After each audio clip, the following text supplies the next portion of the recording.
As we commemorate the past, we must also prepare for the future. That future demands modernization, efficiency, accessibility. That's why today we launched our new initiatives. First, the HELPS, or the platform that streamlines the application processes for licenses and permits, makes it faster for stakeholders to access DSWD services. Pangalawa, second, the minors traveling abroad system. As part of HELPS, this system modernizes travel clearance processing for Filipino minors. Pinadadali at inaayos nito ang proseso para sa mga magulang at tagapag-alaga habang tinitiyak ang kaligtasan at kapakanan ng mga batang Pilipinong bumabiyahe sa iba't ibang bansa. And lastly, the Pamilya sa Bagong Pilipinas program.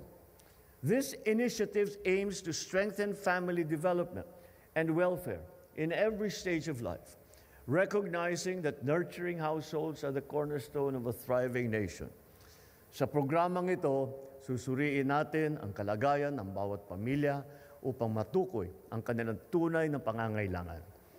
Kasabay nito, ipapatupad natin ang mga angkop na kalinga upang matiyak ang tulong ng gobyerno na wasto, sapat at tumutugon sa kanilang mga sitwasyon.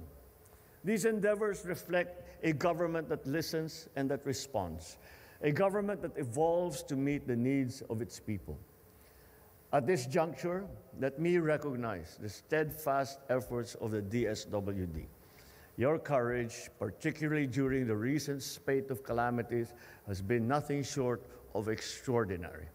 Ika nga, you are the first to respond, but the last to sleep. While others sought shelter from the storm, you walked into the chaos to deliver relief. You have saved lives, brought hope, and demonstrated the true power of compassion. For that, the country is grateful. For that, your president is grateful. To my fellow Filipinos, the success of these programs does not rest on the shoulders of the DSWD alone. It requires our collective determination, support, and our effort.